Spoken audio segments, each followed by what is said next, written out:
Now we see you have your full team up to strength. Mercifully.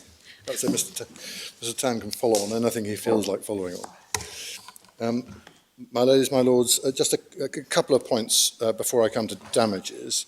The first one is to remind you that, as I should have reminded you when I was taking you to the nature and effect of the policy, and I took you to that bit in the middle of page 1276, within tab 1, when you go back to the policy, I took you to the paragraph that said to be lawful, the detention must only be based on, and so on. But just emphasise at the top of that page, 1276, that there is, of course, here a presumption in favour of temporary admission or release, and it's against that that everything else falls to be judged, and in almost all cases, that basically engages the question, is there a risk of absconding? That's by and large the primary consideration in almost all of these cases in practice. And we were debating before the short adjournment what the state of play was in relation to some of those requirements that are in D3, but are not, as it were, directly transposed into the policy. And there are some. It's the sole reason if you're a D3 case and so on. And my short answer to that, as you know, is that D3 itself does not proceed on any basis other than to assume that it is automatically, by virtue of being a regulation, part of the relevant system of domestic law in all member states, including ours. And what D3 therefore does leave to the member state, and only leaves to the member state in effect, is the specification in national law/law of the objective criteria. That's why we've been focusing on bulleted questions at 55.3.1 and so on. I was asked about the forms, and of course you'll be well aware that we're not on this appeal concerned with the underlying facts, or whether there was or wasn't a risk of absconding. But you will have seen from the judgments in the Court of Appeal in particular that the domestic courts did consider, did have carriage of, and did have, as it were, the determination whip hand on whether or not there was or was not a risk of absconding. That ultimately was challenged in all of these cases, and the courts below considered on the facts whether there was a significant risk of absconding as required by D3. And one sees that from all of the analysis, but I can perhaps take it tolerably shortly by reference to the Court of Appeal judgments, if I may, because you were interested, I think Lady Arden was interested in the forms and so on. I'll show you a couple of forms, but if I can just pick it up in Mr. Hemmati's case by way of example, Lord Justice Sales's judgment, paragraph 17.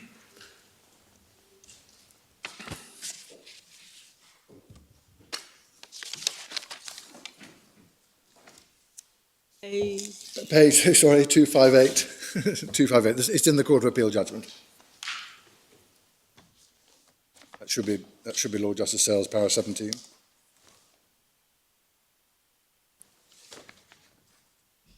Seems to be. Good. So by reference to that, you see the facts of the Hemmati case. Look at paragraph 17. So there was a question about what boxes have been ticked in the various forms. And just to give you the flavour of that, if you have Appendix Bundle 3, if you wanted to see a form or forms, MS 863, don't lose the judgment if you would, but 863 alongside. I think I'm right in saying that this is Mr. Hemmati's first form.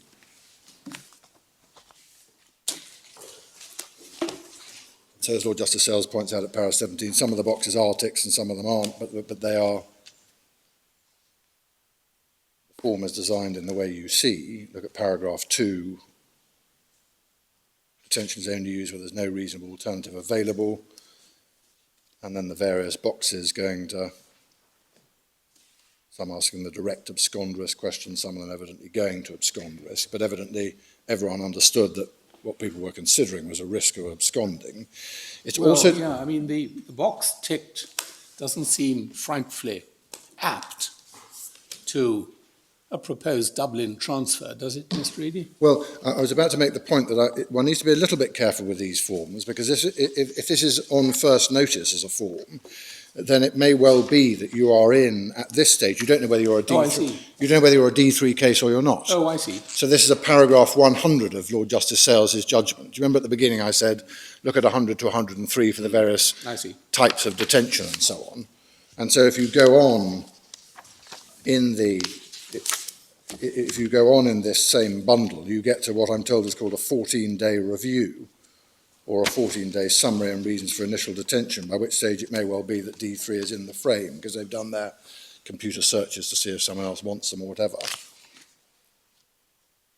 And But there's never any focused ticking of a likelihood of absconsion box But if you at look at whatever the- stage, is there? if you look at page 883 in that letter, 863. 883 883. on the MS numbering, we know by this stage we're in Dublin 3 because you see that from the second paragraph. Oh, yes. And then you see the final paragraph. Yes. So my lord, I think is right technically. No box ticking at this stage. Is it? Nevertheless, it's Nevertheless, it's there. But the narrative on 863 is detention. 863 or 883? 863. 863, sorry. I don't know whether you read this, I thought not.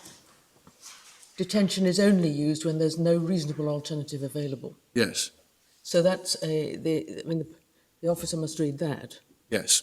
That's the presumption that I took you to Yes. in the policy. Do you remember that? That's right, i.e. there is a risk of absconding. Yes. And you see from the boxes, I mean, there looks as though there was a mess up with, I don't know whether there was a mess up or there wasn't, but it looks as though some boxes were ticked and some boxes weren't. But you see that you've got abscond risk all over those boxes at that stage. But as I say, I don't want to build too much on that form, because it may be that that form was being completed at a stage where it wasn't appreciated whether it was a D3 case or not. So the more relevant one is the one where you've actually got D3 in the frame. See the second paragraph on page 883. And at that stage, see final paragraph, risk of absconding is plainly in there. Yes, I'm told that the ones at 863 are ticked when they're first encountered illegally. So it's right at the very beginning. So it's a sales 100 detention, if I'm allowed to put it that way. Now, you don't want to get too involved in I don't want to get too facts. involved in that. I was just going to remind you before coming to the damages issue, I was just going to remind you that in relation to all of these cases, there were in fact findings of fact at first instance by Mr. Justice Garnham, Mrs. Justice Lambert, was it? No, sorry, Mr. Justice Irwin, as he then was, and they all made findings of fact about the risk of absconding. So that whole issue ends up in the court, can be challenged in the court, and was a subject of factual determination by the courts. So one sees that in the case of Mr. Hemmati a bit later on in the judgment.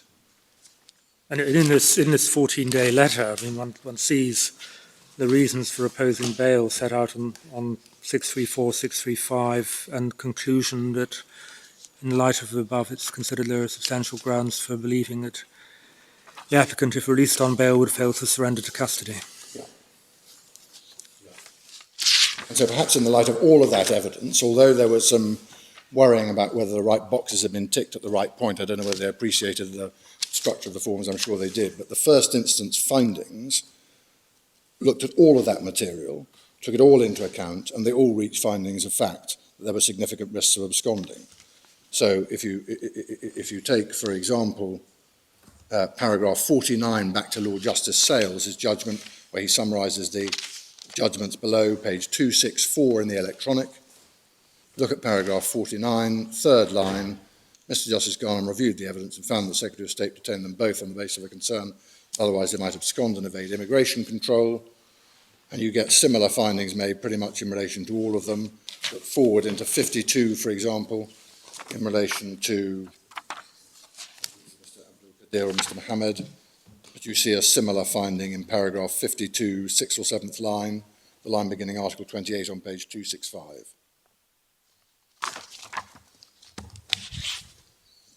That's that. So damages, if I may. Thank you. So we assume for this purpose that the system, in other words, the form of law, does not comply with D3.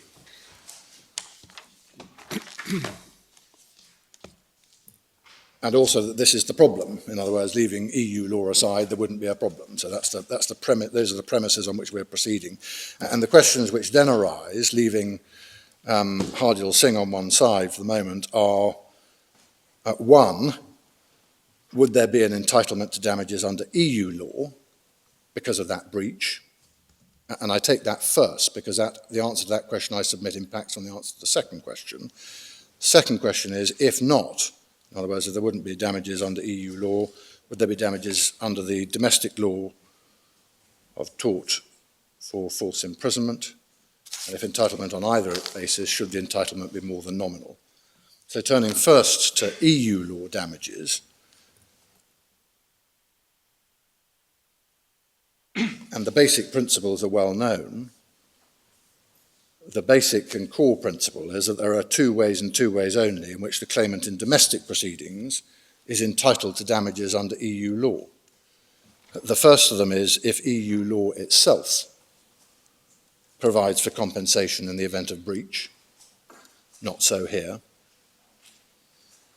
Or secondly, Frankovich or Factortame damages.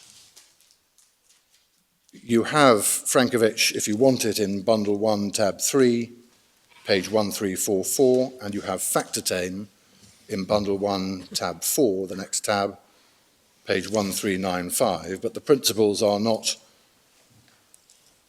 I think, significantly in dispute. And if you have, it may be worth just flicking through a couple of paragraphs in those just to show you basic principles on this. Frankovich, therefore, tab 3. Could you go to paragraph 38 at page 1392, please?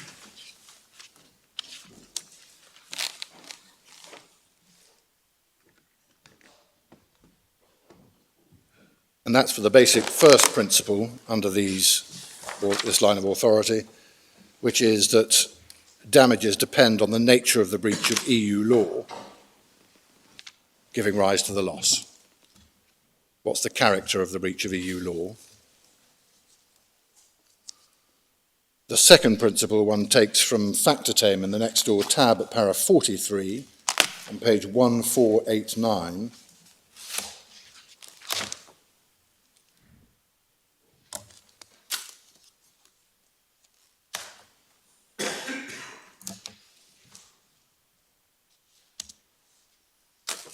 That is that you take into account in assessing the character of that breach, as it were, the complexity of the situation to be regulated, the difficulties in application or interpretation of the relevant EU texts, the margin of discretion available domestically.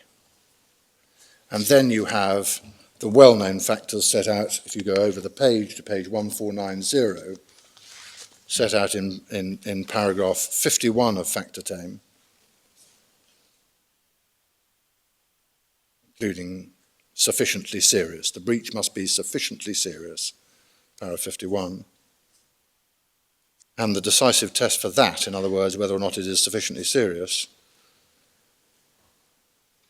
is whether or not the member state, to drop down to paragraph 55 for this purpose, by the letter F on page 1490, the decisive test for finding that a breach of community law is sufficiently serious is whether the member state or the community institution concerned manifestly and gravely disregarded the limits on its discretion.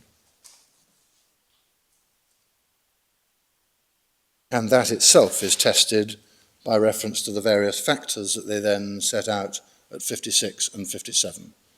I won't read those out, but can I invite you to remind yourselves of those factors?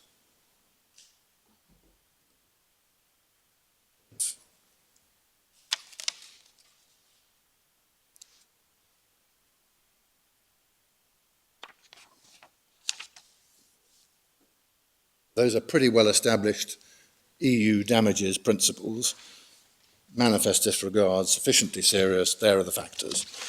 And the rationale for those principles, i.e. why are they set up in that way to impose the sufficiently serious test? What is the reason in principle for setting them up in that way rather than saying it just automatically flows from a breach of EU law?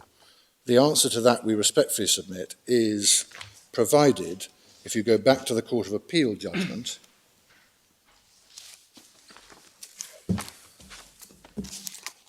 And it's provided in paragraph 136 in the judgment of Lord Justice Sales, which we respectfully submit is a very important paragraph. For this purpose, it's page 288 in the electronic, if you would prefer that. But 136, we respectfully submit, sets out in comprehensive and clear fashion the rationale for setting up EU law with that additional hurdle to overcome of sufficient seriousness or manifest disregard of the discretion. Can I invite you to read that paragraph then?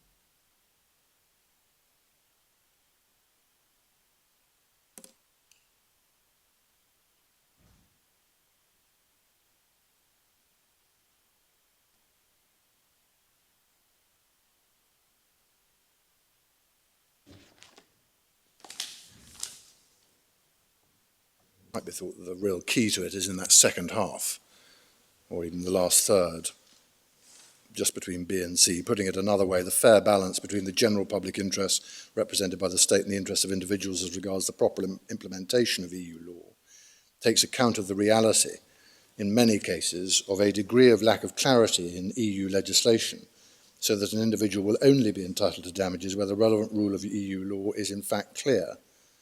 As well as individuals, member states are entitled to the protection of the rule of law values inherent in EU law, and this is reflected in the test of sufficiently serious breach laid down in the factor-tame judgment. So we respectfully submit that the test is clear, and we submit that the rationale for that test in EU law is clear. And applying that to present circumstances, we do respectfully submit that there is for that purpose, a lack of clarity in the meaning or import of the phrase objective criteria defined by, quote, law,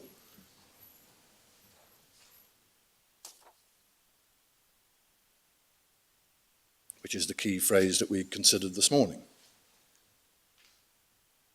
And it is perhaps to be noted in this respect that before Chodor, which is the relevant dime for present purposes, there was no guidance from the CJU at all as to the meaning of that phrase, as to whether or not law did indeed import a requirement for legislation or not. That's the breach on which we're premised, or the key breach on which we're premised. But the Court of Justice didn't make any order that its judgment only had prospective effect. No, it didn't. It didn't. So it applies at all times, but the question we're on here is not breach, because we're assuming that for the purpose of the damages claim. It's whether or not the character of the breach leads to factor-tame damages. And that requires it to be sufficiently serious for all the reasons I've indicated in factor-tame. So we're looking at the quality of that breach. Is it sufficiently clear? Was there manifest disregard of what we should have done? That's the question. So before El Chodor, no guidance from them, no indication from the Commission that there was a problem of this kind. Perfectly legitimate, we submit, particularly having regard to all the domestic case law in relation to the ECHR and detention and this policy, perfectly legitimate to conclude that the domestic system conformed, especially because it provided, in substance, controls over arbitrary decision-making in a policy supported by court interpretation, supported by public law, all the points I made this morning. It was very, very far from clear, for example, whether legislation was required, and only legislation would do,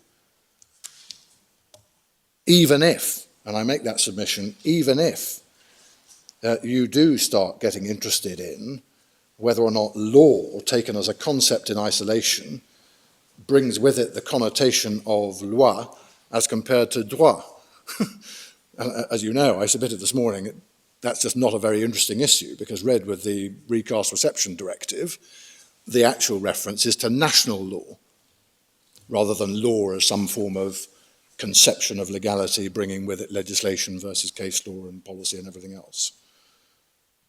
But it's far from clear, even on that basis, whether or not legislation would always be required. And there's nothing in the preparatory work to Dublin 3 to indicate debate, still less an answer to what that meant. Remember the Advocate General, I gave a reference before the short adjournment, I think it was 65 in his opinion, saying there hadn't been any discussion of what it was to mean, Article 2N was to mean. By contrast with all of that, you have a clear position under the ECHR, which the Charter rights, at least, are intended to conform to. See Chodor's reference to Article 6 of the Charter alongside Article 5 of the ECHR. And you certainly do not need legislation for something to be law under the ECHR, as we know from repeated case law from Sunday Times onwards. Indeed, they've acknowledged the inappropriateness, as Lord Reid pointed out before the short adjournment, of legislation as a vehicle for trying prescriptively to cover all prospective situations which might arise within the remit of legislation. So until that judgment in Chodor, there's no basis or no claim on the basis of the form of law, whether by, well, certainly by reference to any of the experienced lawyers representing the claimants here. No one had even suggested that legislation was required.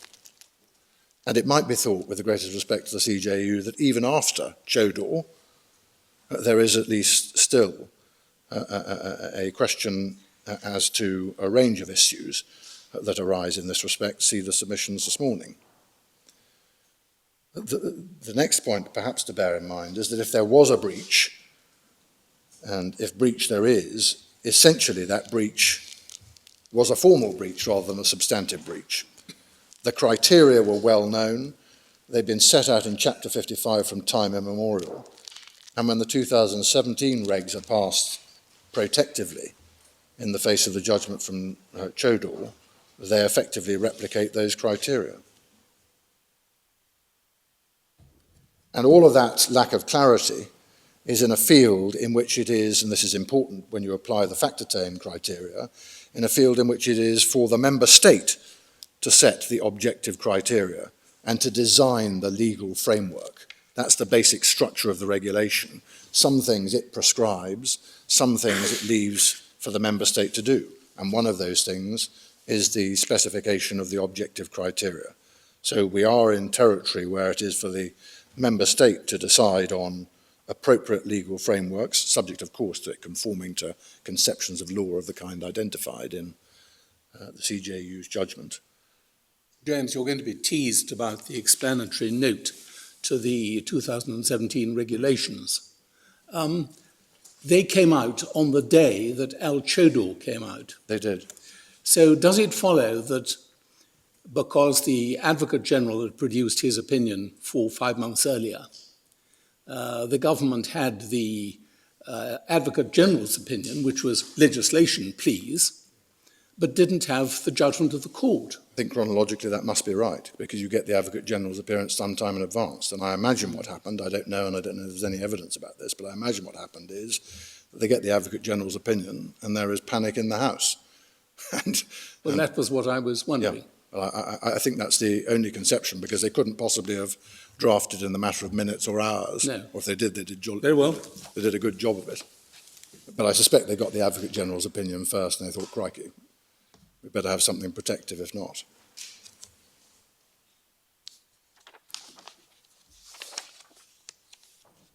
So for all of those reasons, we respectfully submit that although, of course, I accept my Lady Arden's point that this is not a prospective judgment, this goes to the quality or character of the breach.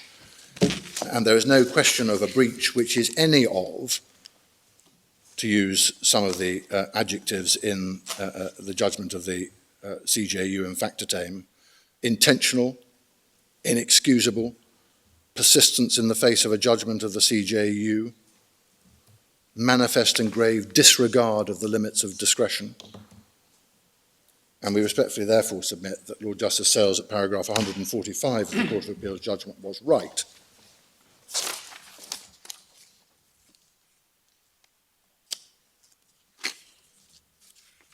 To conclude that any breach of 2N would not satisfy the sufficiently serious test for the reasons that he there gave and that I hope I've summarised.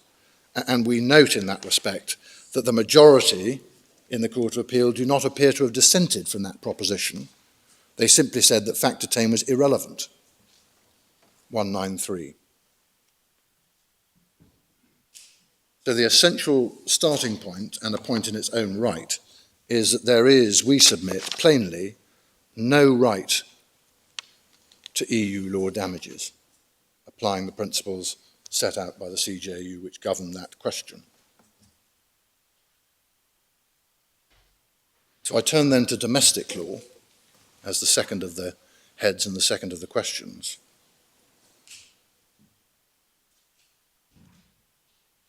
And on the premise I identified at the beginning of this damages section, there is domestic unlawfulness, because there is a breach of EU law in, assume, the form in which the objective criteria are set out, because they're not in legislation. And my submission, in short, is that it does not follow from that fact that substantive or substantial tortious damages are payable for the tort of false imprisonment. And the absolutely central point we make is a short one. Here, the system of law under which there is a legal problem would not award damages for this breach. It would not do so because, for all the reasons I've just given, the conditions for such an award would not be met, even if there was a breach of EU law found. And those restrictions exist under that system of law for all of the compelling reasons given by Lord Justice Sales at 136. And those reasons represent, therefore, a balancing of interests in the context of EU law. That balance is required because, in particular, of the systemic realities of EU law. The coverage may be across, from any particular piece of European legislation, may be across any number of states with a breadth of language, a breadth of different concepts that have to be transposed, with discretions of more or less great width being left to member states in certain areas, the limits of which are often far from clear.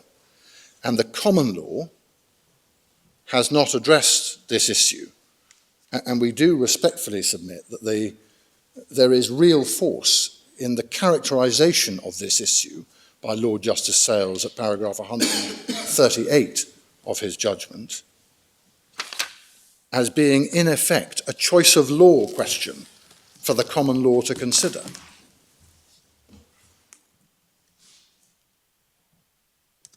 It is so, we submit, because it is a breach of that system, and only a breach of that system of law, that creates the unlawfulness.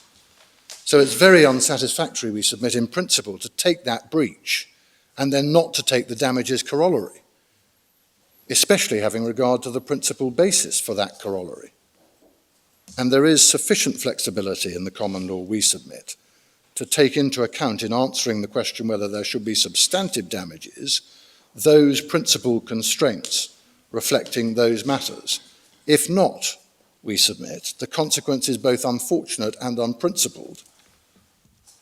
And that is because the very system of law to be applied in terms of damages by the domestic courts has confronted the question whether damages should be automatic or subject to principal constraint, and for good reason has gone for the latter.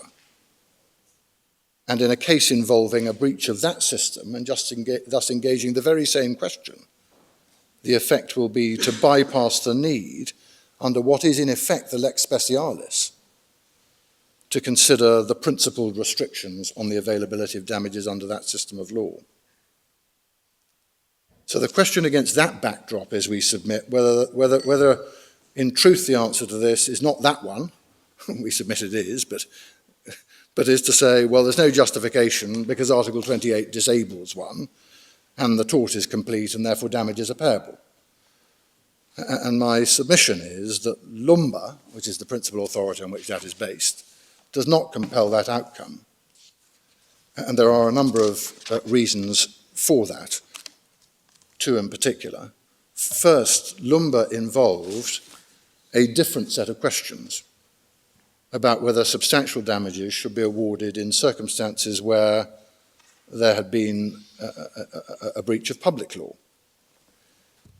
It involved weighing up the consequences and the impact on damages of public law unlawfulness. It did not have to grapple with the consequences of unlawfulness in circumstances in which the very system of law that creates the problem has arrived at a principal answer, a no automaticity answer to that question. And secondly, and in any event, the reasoning in Lumber itself, and even its context, involve what were evidently complex questions about how the common law should balance between factors weighing in favour of a strict approach in tort to the tort of false imprisonment and countervailing factors.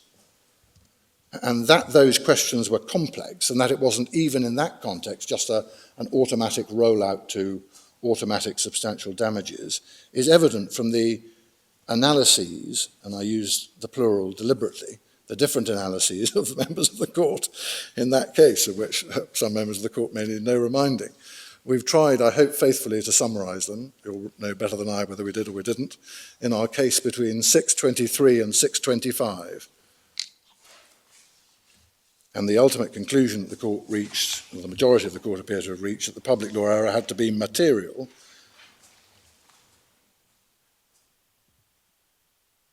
But there was a range of views about how those matters should be balanced. But the core point for present purposes is that it was balancing that the court was doing.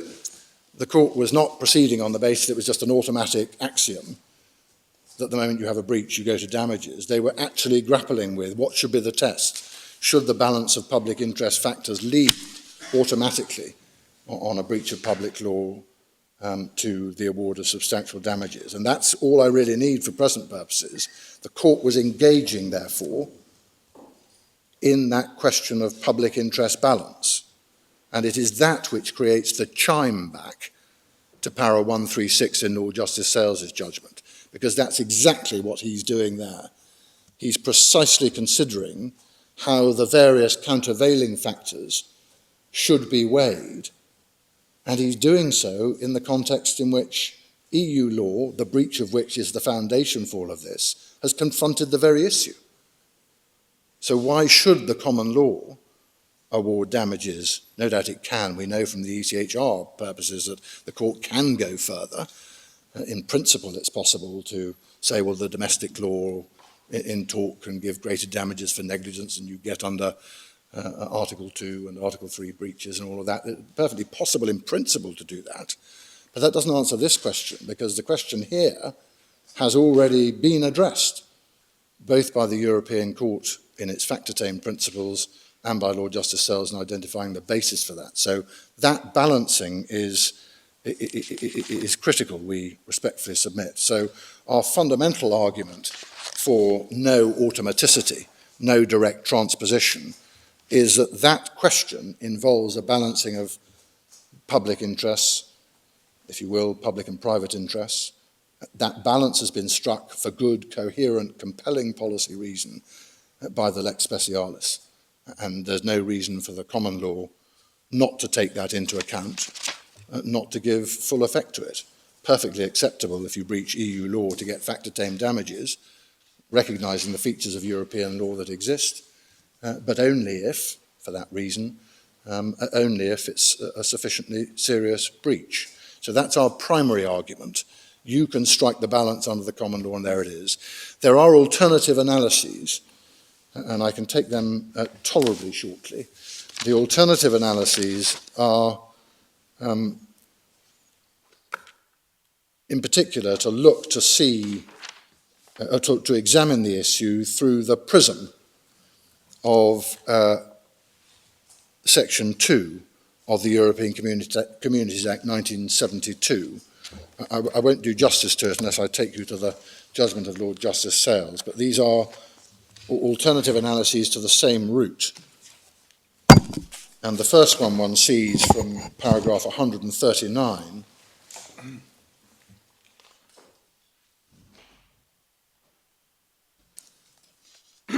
in his judgment.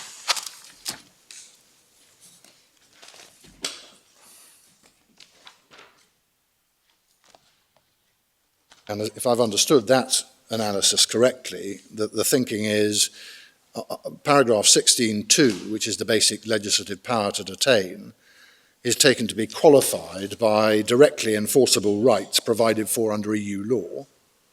And if that is so, as he puts it in 139, the principles of EU law, this is just above the letter B on page 290 in the electronic, the principles of EU law, according to which damages are payable in respect of such directly enforceable rights, are themselves an inherent part or dimension of those directly enforceable rights.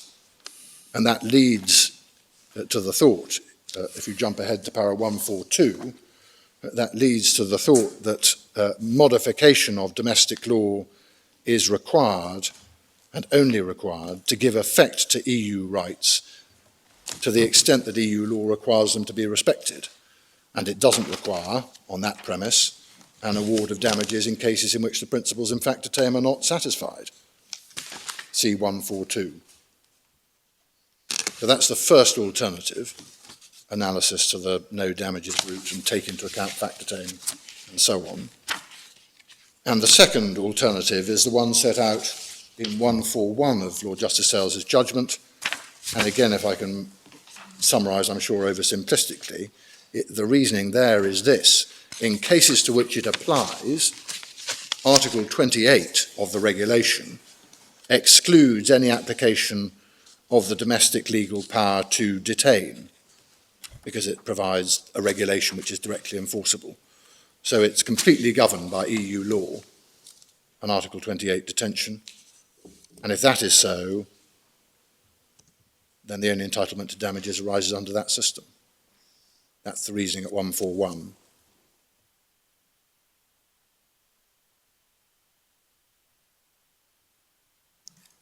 The majority in the Court of Appeal don't really grapple with the problems or the issues or the analysis, careful and extensive as it is, of Lord Justice Sales on these points. They simply approach the question of damages on the basis that it necessarily follows from unlawfulness that substantial damages will follow, and that reasoning is centrally based on a conclusion that factotem has no relevance because liberty is not a uniquely EU law concept. Well, with the greatest respect, that's true, but it's misplaced. No one denies that the common law is jolly interested in liberty and has been forever. Of course not. But here, we don't have a problem with common law liberty. The only problem, which is the premise which we are considering, the only problem is a problem of a formal kind with EU law. And so it is no answer to say, well, our domestic system has been interested in liberty since time immemorial. Of course it has. So the fundamental reasoning for asserting that factotem is irrelevant, we respectfully submit, which based the majority's judgment, is simply misplaced, and it does not grapple with any of the three bases on which Lord Justice Sales ultimately concluded that damages did not automatically follow, that the common law should not ignore the factotem restrictions on damages, and that Lumber allowed for that balancing of interests to be taken into account in deciding whether substantial damages followed. On that basis, the common law is simply not interested if there's a lex specialis and a person is detained. Is that right? Not concerned. On Lord Justice Sales's basis. No, on the submission you've just put. On the submission of the majority, that's right. But, my lady, that can't be right, because the lex specialis is EU law. Mm-hmm. And EU law has set its own limits, as it were. The only real question is whether it just automatically flows on the basis of the reasoning in Lumber. You've got a breach of the law, you treat it in effect as though it's a breach of a domestic statute, and you move on. But we submit that can't be the right analysis. Can I just, for the purposes of my note, get your concession, your initial concession about this clear? I've written down, on this premise, there is domestic unlawfulness. Can I add, and therefore the tort of false imprisonment is established? My Lord, I think you can for this purpose. Because the argument is an argument about the crossover between that and substantial damages. Thank you. Yes.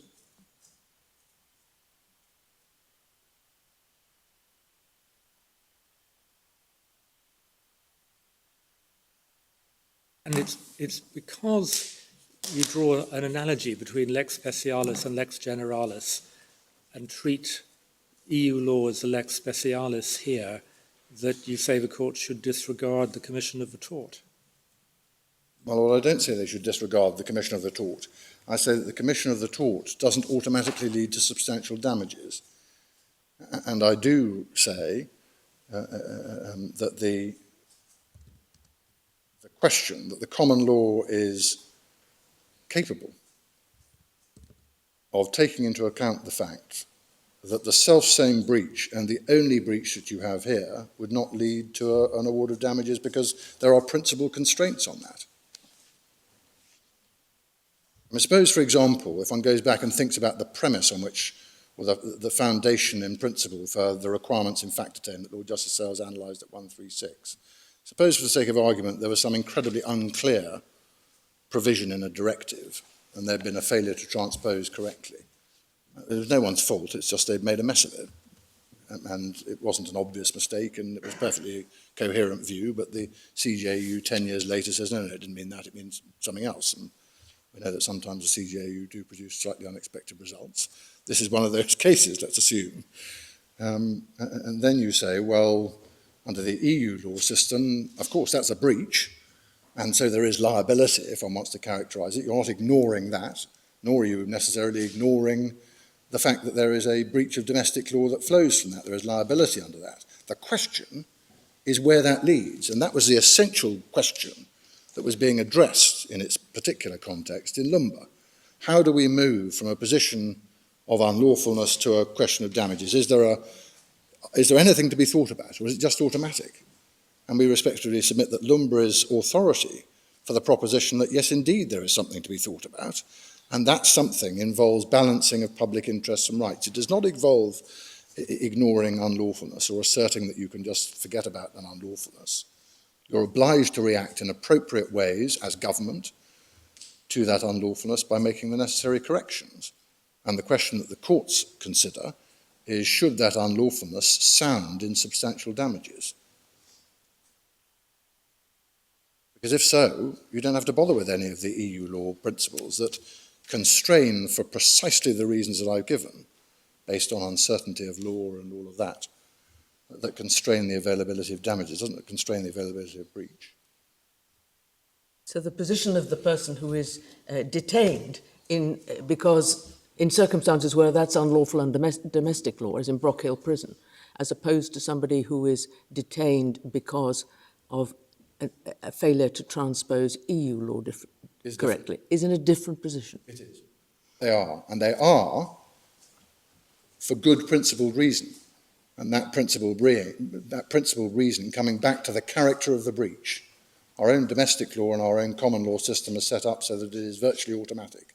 We know that in Lumba there was a particular species of unlawfulness, public law unlawfulness, so the court was grappling with what type of thing has to be in place before you get substantial damages.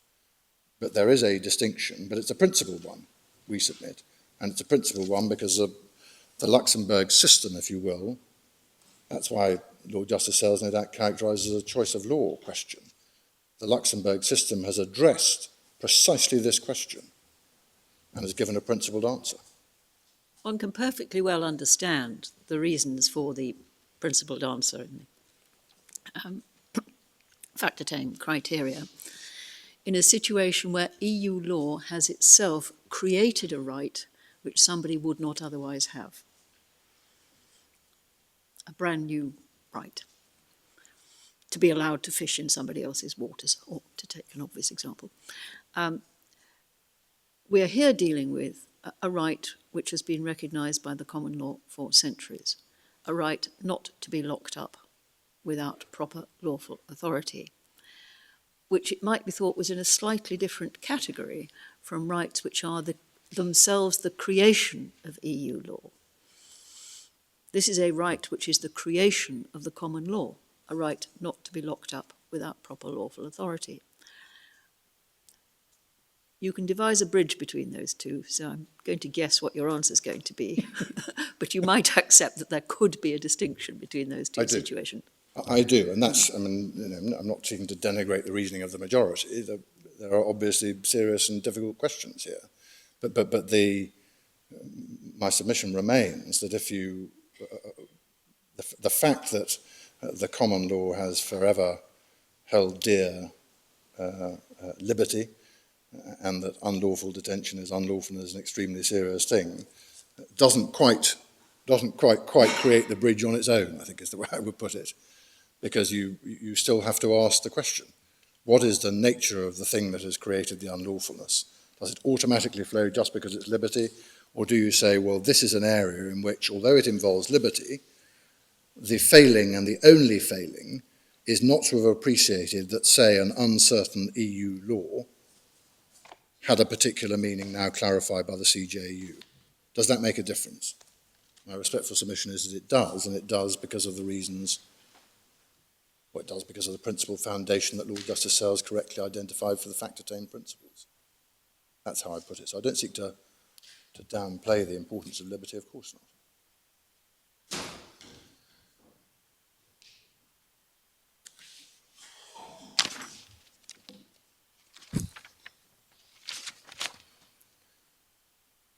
My lords, the last topic then is nominal damages only. And you'll recall that in Lumba, effectively that was the outcome. This question assumes that there is entitlement to or liability for damages somehow, whether under fact-attained principles or under this transposition into the common law and the tort of false imprisonment. And it addresses the causation elements, effectively considered in Lumba and in later cases. And the submission that we make is that the approach in Lumba involves posing a counterfactual. What would have happened if the Secretary of State had acted lawfully, and would the person have been detained anyway? In Lumba, it was far from clear what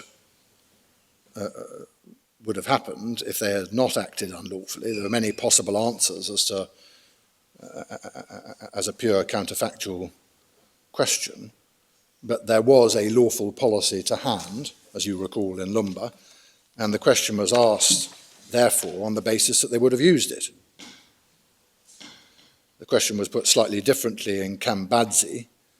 Examine what would have happened if things had been done as they should have been done, was the nature of the counterfactual posed there. Had a proper review been carried out, because that was about not conducting reviews, as you recall, Bundle 1, Tab 6, 1614. And the correct question, the correct nature of the counterfactual, is a question that has been considered in the Court of Appeal in a case called Parker and the Chief Constable of Essex. If you want it in the raw, it's in Bundle 1, Tab 8, Para 1689, but it may be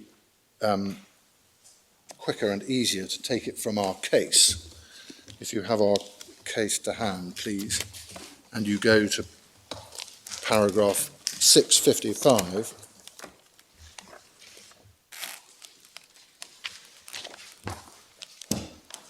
you'll see we start to give you some analysis and some quotations from Parker and the Chief Constable of Essex. And the key principle, it might be thought, is at para 658, quoting paragraph 108 of the Court of Appeal's judgment. Substantial damages will not be awarded if, had the defendant acted lawfully, the claimant would have been detained in any case on the basis that no harm had ultimately been caused.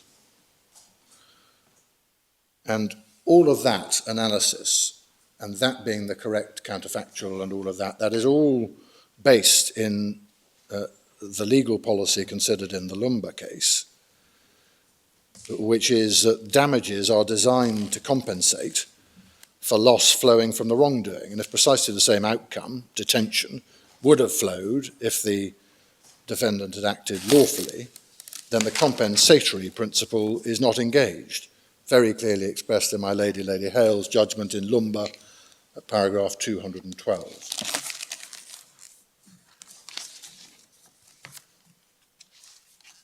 Now, true it is that in the cases that have been considered to date, none of them have involved the position in which, as part of that counterfactual, as part of considering what would have happened if things had been done as they should have been, or if things had been done lawfully, none of those cases to date have considered what the position would be if the law itself needed to be changed, which is obviously our position here. But my respectful submission is that that is not a distinction of principle which disapplies all of the careful reasoning in Lumba or its principled foundation as identified by my Lady Hale at 212 of Lumba. It's simply a fact or possibility to be weighed in the counterfactual analysis.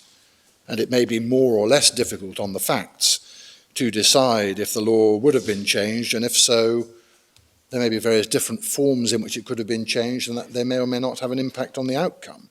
But here, there is, we respectfully submit, the clearest possible answer to what would have happened. The defect identified, if defect there was, in Chodor was a formal one. There was no difficulty identifying the features or the criteria bearing on the risk of absconding. There was no controversy over the ones affecting any of these cases. There was no controversy over the question whether the state would put up with the continuing state of unlawfulness rather than curing the formal defect. That's precisely what they did, having got, no doubt, the Advocate General's opinion and then put in place the precautionary regulations that you've seen. And the regulations as passed on the same day that the judgment comes out are in materially the same terms as the questions that you saw in the policy that I took you to this morning. So it is plain as plain could be that a change in the law that would not, on any realistic scenario, have altered the outcome in these cases. The analysis would have been exactly the same by the first instance courts which made the fact-finding on risk of absconding. They would all have found substantial risk of absconding. The detention would have been lawful in all cases.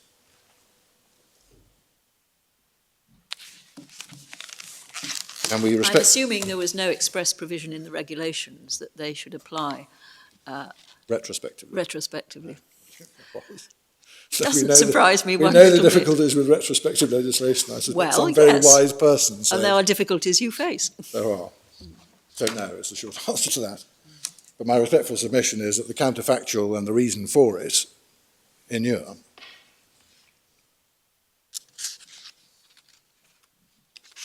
So that leaves only, in the last minute or so, or 5 minutes, I'm going to be short, I think, but that leaves only consequentials, unless there's anything else on damages that I can seek to assist with in opening. And the facts in relation to each of the cases we've set out at some length. They have commonality between them, as I'll identify in 1 second, but the facts are set out in part 7 of our case for what happens to all these cases on the various hypotheses that you're considering. In each of the cases, there was an assessment that there was a risk of absconding. So if you wanted the references, they're in the case, but C in particular, I think I took you to a couple of paragraphs. Can I just complete the sequence for the findings recorded in the Court of Appeal's judgment at first instance or in the Court of Appeal? Court of Appeal, paragraph 49, referring to Mr. Justice Garnham finding risk of absconding in Hemmati and Khalili. 52, Mr. Justice Irwin finding in Abdul Qadir and Mohammed, same thing. And 81, Lord Justice Sells finding the same thing in SS in the absence of anything from John Howell QC, who sat as a deputy in that case. In each of the cases, there's a clear answer to whether fact-attained damages would be available and or damages for false imprisonment. We submit the answer to those. Both of those is no. And there's a clear answer on the Lumba counterfactual or causation question, so in any event the damages should be only nominal. If, despite all of those submissions, the conclusion is still substantial damages, if that's the conclusion of the court, then it would plainly be necessary for the case is to be remitted for quantum to be considered.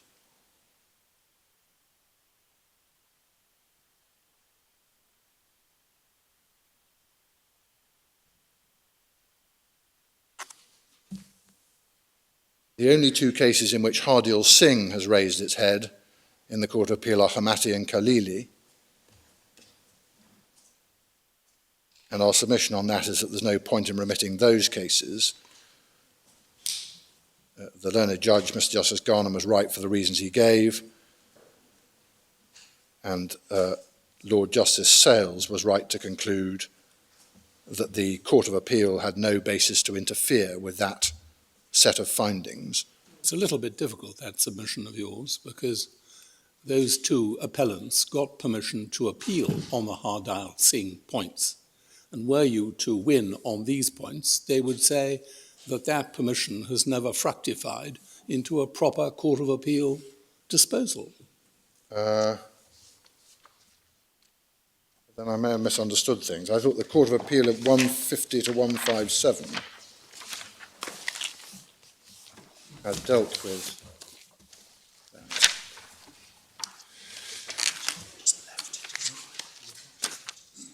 Well, that's Lord Justice Sales. Yes, but the majority simply don't deal with it because it's not relevant on their analysis. That's the point I'm making. Oh, I see. Well, my lord, if you form that view, so be it. Is it a wrong view? My submission is that it is, because Mr. Justice Garnham reached the conclusions that he did, and the reasons given for not interfering with the exercise of the first instance judge's consideration of those matters on the facts was impeccable. C 150 to 157. Well, they shouldn't have been given permission to appeal.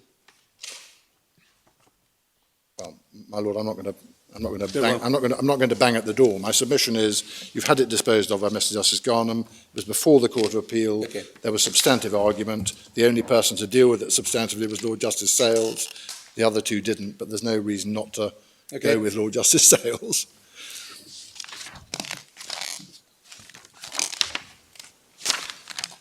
As I say, my lady, the final point is just to reiterate that it isn't before you in these cases. I made the point earlier, do you remember, about the complex potential relationship between Articles 28.1 and 28.2 and the reach of all of that considered at some length by Lord Justice Sales. And, of course, the position is that if you don't fall within Article 28 in any case, because it isn't the sole reason for your detention, then none of these difficulties will apply. So there may be other cases in which that issue will have to be sorted out and will be available to be taken by the Home Office on the facts.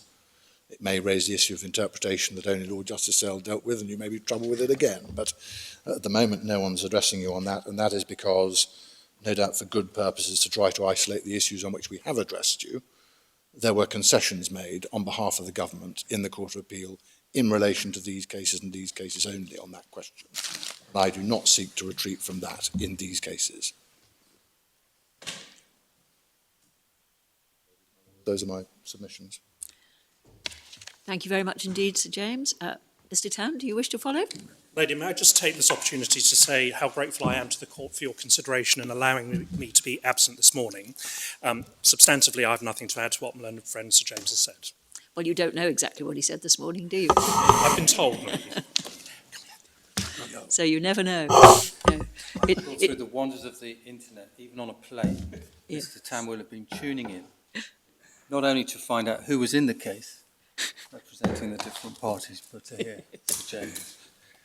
Just on that last point, can I give you one reference? In the agreed statement of facts and issues, it's not just that my two clients had permission to appeal, it was a separate and distinct issue with a separate grant of permission to appeal at paragraph 10.5 on page 128. And that's the issue, because the majority in the Court of Appeal did not address that point. We haven't had a resolution in the Court of Appeal on Hardil Singh. That's issue 3, and I'll come back to it as appropriate during tomorrow. We're going to address issue 1, 1A and 1B. And as you know, issue 1, 1A and 1B, and they didn't actually say legislation, they said, could chapter 55 in principle, satisfy Article 2N. We've got the in principle, as Sir James repeatedly calls it, the legislation point, and we've got the content point. But can I just go back very briefly to the parameters so that we can be clear what we're talking about? What we get, as you will recall, from Article 2N, page 1251, that's Dublin Authorities, Volume 1, Tab 1, page 1251. What we get from 2N is that objective criteria defined by law must provide the basis. Basis for what? For the individualised reasons to believe that the person who is subject to Dublin transfer procedure may abscond. You get all of that from 2N, and of course 2N is peculiar to Dublin. There's no equivalent provision in the recast reception directive. The recast reception directive has risk of absconding, not significant risk of absconding, featuring in a particular way, and speaks about national law implementation, but it's a directive, so of course it speaks about national law implementation. From Article 28(2 then, on page 1260, same tab, 1260, what we get is that the decision maker, that's the detaining decision maker, in the individualised reasoned assessment, must conclude that there is a significant risk of absconding in order to detain. What we then get from Al-Chodor at page 1687, and in the paper it's tab 7, in the same volume, volume 1 of the authorities, 1687. If we start with paragraphs 42 to 44,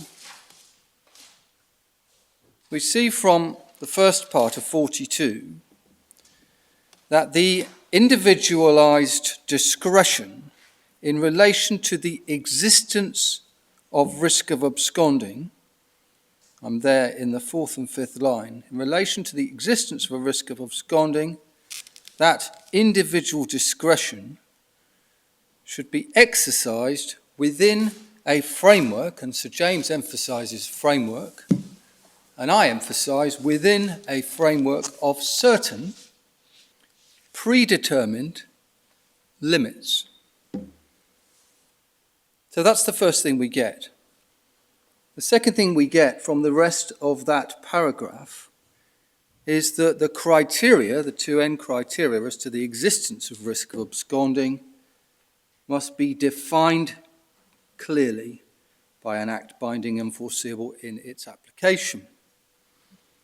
And then if we just skip down to 44, I'll come back to 43, they're talking about rules of general application, providing the necessary guarantees. They're talking about the wording, second line, setting out those limits, the limits on the flexibility, and doing so in a manner, end of the third line, that is binding, and then next line, known in advance. And the language that's used in these paragraphs by the Luxembourg Court, you'll see important at the beginning of 42 and essential in the last sentence of 42. These then are the objective criteria as to the existence of the risk of absconding to be established in a binding provision of general application. And binding provision of general application appears on the next page no fewer than 3 times. 45, lines 3 and 4, 47, line 3, and the resolution 4 lines up from the bottom. And the words there, whenever you encounter binding provision of general application in those 3 places, the language is must and requiring. And the counterpoint to all of this is that consistent administrative practice confirmed by settled case law will not suffice, and consistent administrative practice confirmed by settled case law, if you go back on page 1684 at the end of paragraph 22, is what the domestic Czech court is concerned to ask about, and it's repeated then through on two further occasions. The first is at paragraph 29 on page 1685, the next page. It's necessary to determine whether the word law includes settled case law confirming, as the case may be, a consistent administrative practice. And you get it again on paragraph 45 on the final page, the end of that paragraph. Settled case law confirming a consistent administrative practice cannot suffice. So we know from all of that what we need, and we also know what was going on in the Czech Republic and why it didn't suffice. Now, so far as the T's is concerned, I do rely on the description in the explanatory memorandum of what was happening under Chapter 55 of the guidance. And that they had plenty of time to think about and to deal with. And what they say at the end of paragraph 4.2, you've now got it in the supplementary bundle. We quoted it on page 210 in our printed case. They've quoted the court, because they've read the court, paragraph 4.2, and its binding provision of general application, not settled case law confirming a consistent administrative practice. This is contrary to the United Kingdom's approach. And what is the United Kingdom's approach? It's based on common law and administrative practice. So that's the characterization. But it's not an entirely accurate characterization.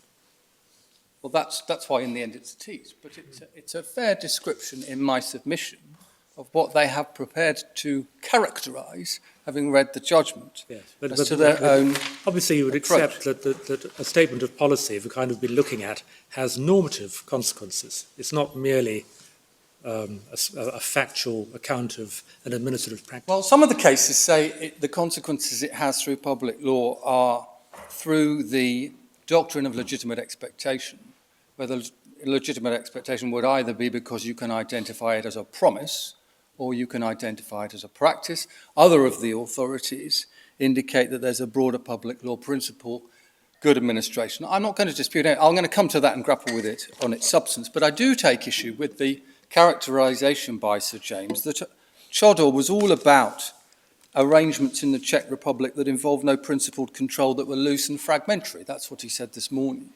And that's not how the court is characterizing it at 3 times in the judgment. The other point just to take from Chodor, if I can be forgiven, is to note in paragraph 46, I'll come back to the ECHR point about whether this is just a continuum of the principles of the ECHR. But at 46 on page 1688, you'll have noted that in the absence of criteria of that kind, the kind they have described, in such a provision of that kind, a binding provision of general application, which has a framework of certain predetermined limits, the detention must be declared unlawful. So that's the consequence for the detainee. Now, just pausing there, I'll come on to the contents of the policy, which is what the majority in the Court of Appeal were addressing, and then I'll come on to the instrumental nature of a policy and the good reason and the public law principle that is applicable. But if we just pause on the basis of everything I've shown you so far and said, we can already see there's no difficulty here with Sir James's key reason number 2. He said, don't forget, this is in the context of harmonisation, and we're talking about minimum standards that are minima applicable to all states. It's exactly what we're talking about, but the court is very clear in what it's saying in Chodor. It is the consequence of Article 2 and Article 28. Secondly, as I've already indicated, one can see there is no close correlation with respect to Sir James between these provisions and the provisions in the recast reception directive. and he showed you provisions that talk about laid down in national law. As I've said, that's a directive requiring implementation. This is a regulation, and we're concerned very specifically with the criteria that have to be objective criteria prescribed by law and the character of the law that will reflect the appropriate standards. Third point, we can immediately see that although it's right to say, as Sir James did this morning, that elaboration of the criteria is for national law, that's true. The member states are not told what the criteria have to be. They're told what the function of the criteria are, but the choice of the wording of the criteria is a choice for the states, and that's what Chodor itself says at paragraph 28. It's what the Court of Appeal in the Omar case said at paragraph 38. That's page 3060. But who's making the choice? Is it the detaining decision maker? Or is it the rule maker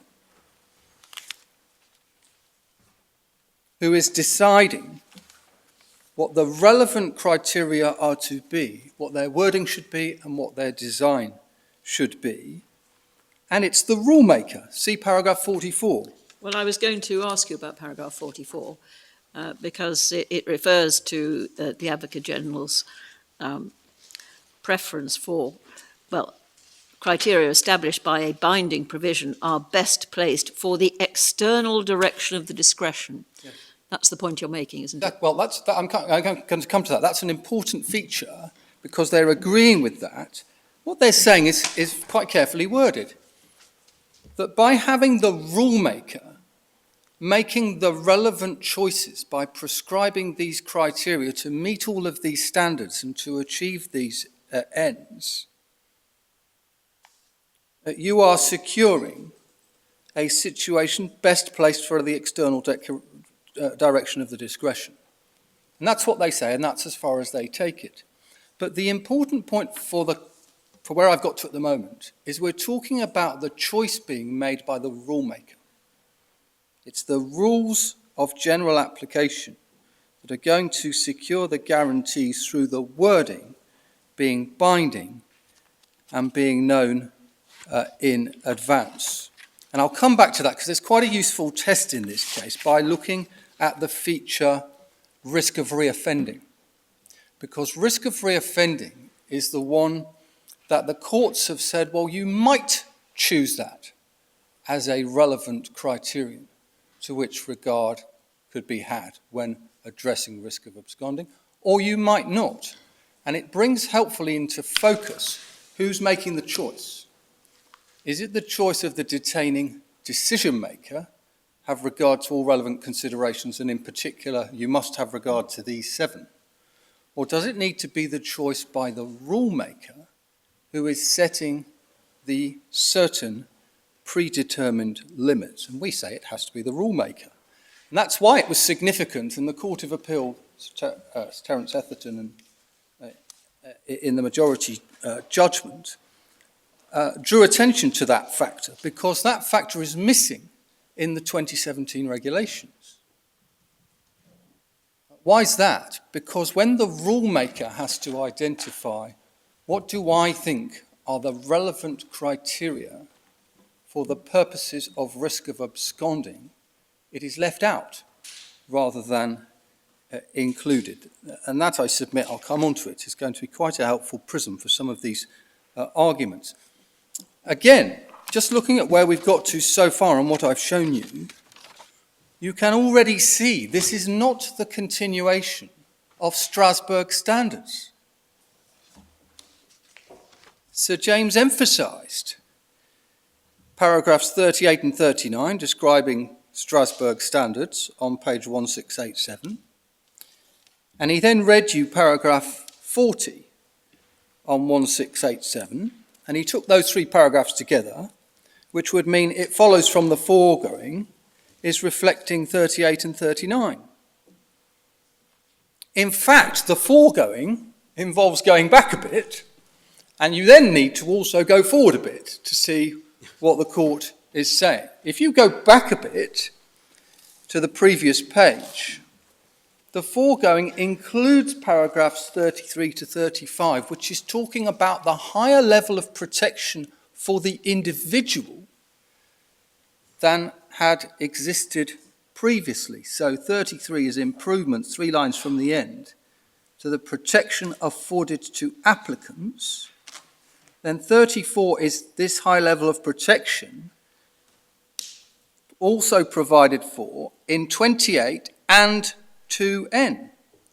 And so the end of 34 on page 1686 is Article 2N, the objective criteria defined by law. So that's high level of protection that Dublin is bringing. And then 35 are further illustrations of greater guarantees. And 36 and 37 are telling us relevantly, particularly at 37, that the Charter of Fundamental Rights, the EU, allows more extensive protection than the ECHR. That's the top of page 1687. And that's the foregoing, when you put that together with 38 and 39. And it's in that context that the court then goes on to identify the parameters, all of which I have now been through. But I said I'd come back to 43. 43 is repeating that these parameters identified by the Luxembourg court are being identified in the light of the high level of protection which flows from their context. And so it's simply not the case that this is a continuum of what went in Strasbourg or would still go in Strasbourg in accordance with the law. And there's no accident to this, because the Advocate General set it all out at paragraphs 42 to 45 in particular, all of which can be found towards the top of page 1671. But again, if you just step back from it, it's not difficult to see that this must be right. Strasbourg does not require a framework of certain predetermined limits. Strasbourg does not require a binding provision of general application. And so the Strasbourg case law, which goes right back to Sunday Times, where the common law case law can suffice,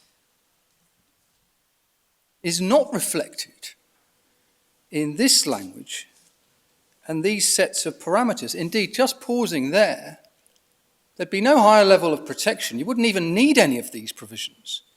You wouldn't need 2N, because you would stop at 28, significant risk of absconding, and then it's human rights and it's liberty, and therefore you have to have sufficient prescription. Sufficient prescription under the Strasbourg principles, not enough. What is required are these specific parameters that are identified. And finally, on this point, the Czech administrative practice confirmed by a settled case law would have satisfied Strasbourg. And that's the way that's characterised. Where does that emerge most clearly? Where does that point emerge most clearly, that the Czech system would have satisfied Strasbourg? My submission is that where it emerges most clearly is that that's their description of what's happening in the Czech Republic, end of 22.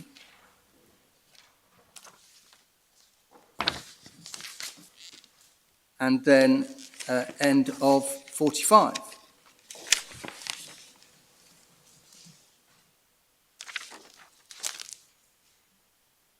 And it's because they're imposing higher standards that will not suffice.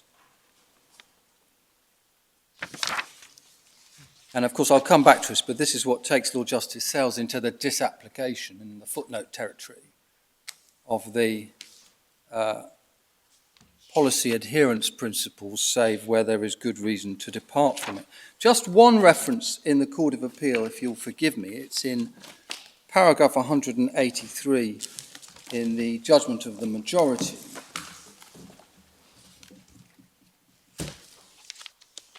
And Terence Etherton and Lord Justice Peter Jackson, in paragraph 183, explain, I'll come back to Mumjaz, but if you look at page 299, between letters C and F, they're making the point about law for the purposes of Strasbourg standards as not needing to be binding general law. That's between C and D. I'll come back to Mumjaz. But then at letter E, my ladies and my lord will find the majority that's saying this: the present cases and appeals are not under the ECHR. They're under Dublin Articles 28.2n and Al-Trador, and the same point applies to Sunday Times. Sunday Times being the case that says you can find in accordance with the law from case law, from the common law.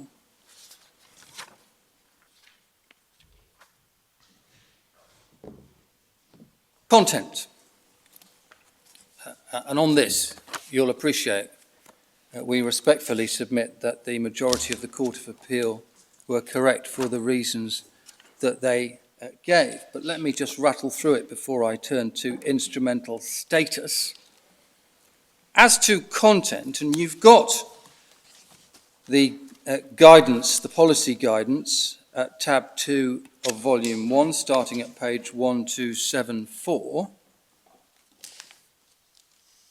Putting all other points to one side, as to content on its express terms, this is not a framework of certain predetermined limits circumscribing the discretion on risk of absconding so as to be clearly defined by wording known in advance, all of which we've just seen. Now, the critical paragraph relied on was and still is 55.3.1 at page 1286. There is an irony because there is another paragraph that actually does talk about risk of absconding. This is the one they say satisfies the parameters of the regulation and of the Chodor judgment. But you can see immediately, as the Court of Appeal majority correctly pointed out, three problems. Firstly, the function of this is to address immigration detention generally. It's not addressing risk of absconding, and there's nothing else that goes alongside it that does. And if there had been, we would have been shown it, and it would have been highly relevant to be shown it. So it's addressing detention. And detention, as the decision maker is told, for example, on page 1276, can be for different reasons. So that's the first problem, that's the function here. Second problem is that by express design of the words, these are factors that are mandatory and they are non-exhaustive. All relevant factors must be taken into account, you're told, as the decision maker, page 1286, when considering initial or continued detention, including. So you are told to have regard to anything you think is relevant. You are required to have regard to a list of things, subject to good reason. So that's the second problem, and so far I've tracked the Court of Appeal majority, paragraph 171, and I've tracked the Court of Appeal majority, paragraph 172.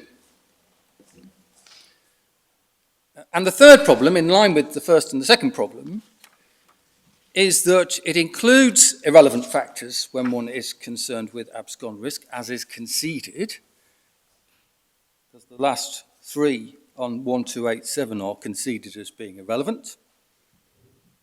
And it includes what's being called a mixed factor, top of page 1287.